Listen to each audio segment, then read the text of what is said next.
What's up YouTube, Iskafan, back again with another Hall of Fame video. And today we're going to talk about the Hall of Fame cards from the 1920s and 1930s. And there were a few food issues and a few regional issues, but mainly the cards in and around the Great Depression era were these strip cards. So this is a Rube Marquard. He had a pretty long career. He's also in the T206 sets. But these strip cards are pretty low quality, pretty basic printing. And you get these in arcades and fairs and vending machines. Put your money in and the card comes out in a strip and you cut them apart. So all strip cards are hand cut. And most of them had blank backs, and they were designated with the W by Jefferson Burdick in his card catalog. So this is a W159, and a collector during a simpler time had written that. Back when these cards weren't worth anything, he could go ahead and write the set right on the back there. So this is an early 1920s strip card. Hall of Famer Rube Marquard.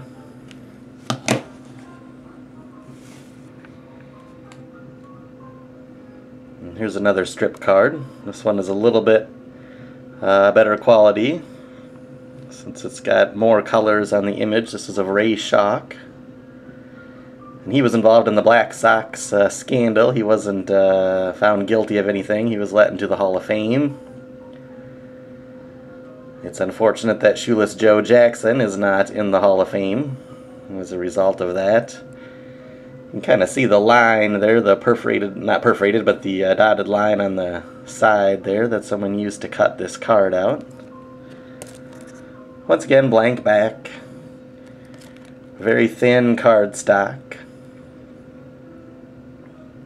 And very primitive printing techniques there, which makes them easy to counterfeit because Babe Ruth and Ty Cobb are kind of all over these strip card sets too, so there's lots of counterfeits on eBay of Babe Ruth and Ty Cobb strip cards just because they're easy to counterfeit, so beware of those. Here's a George Kelly. This is a little bit more sophisticated, I guess, because it has his position, and it's got New York Giants, National League there on the bottom, so George Kelly, another strip card, Hall of Famer. They're all hand cut.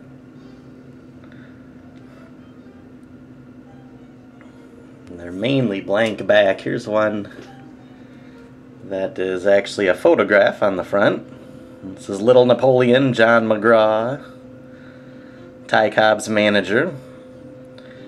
And this one I believe is 1928, and I know that Babe Ruth is definitely in this set.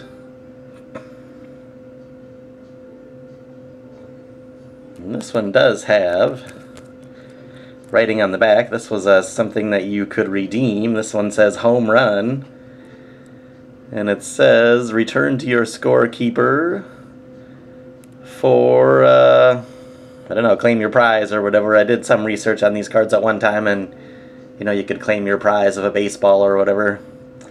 And this one has been stamped cancel. It's got the word cancel there in the red stamp, so it's kind of neat that this card has a little story behind it, that somebody got it out of a machine and cut it and redeemed it for whatever, and then it was canceled and whatever, put behind the counter. I know it's been trimmed on the sides or cut real close on the sides. I think these cards are supposed to have white border, and on the top too. But I don't know, it doesn't really matter too much, especially since these cards are all hand cut. And there's John McGraw, manager, that's in the Hall of Fame. Here's one that's not for the squeamish here. This is 1921. Designated E121, so it's a caramel card, American Caramel of Walter Johnson. This card has extensive surface damage, but you can still see that unmistakable image of Walter Johnson's sidearm delivery there. This is my oldest Walter Johnson card. He wasn't in the early caramel sets around the tobacco issues around 1909 to 1911. Walter Johnson wasn't in any of those, so this is one of the only caramel cards that does have Walter Johnson. And being a card for my Hall of Fame set, this, condition isn't really that important since these are just sitting in a box. They're not on display or anything, so whatever. It's got a bunch of damage, but it is a 1921 Walter Johnson by the American Caramel Company. You can imagine that'd be a nice big piece of caramel that would come with, because it's a pretty good sized card. So there were a few caramel sets in the 1920s. Alright, here we go into the 1930s. This one is a Diamond Stars from National Chickle. It was a Ted Lyons. So incredible full color image there.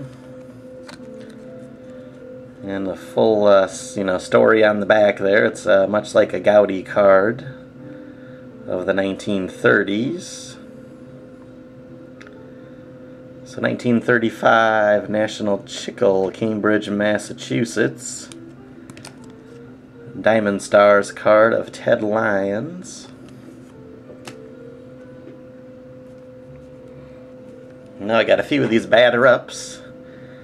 These were issued from 1934 through 1936. This one has a blue tone to it. I don't know if you can tell the year from that or what, but they were released for 3 years.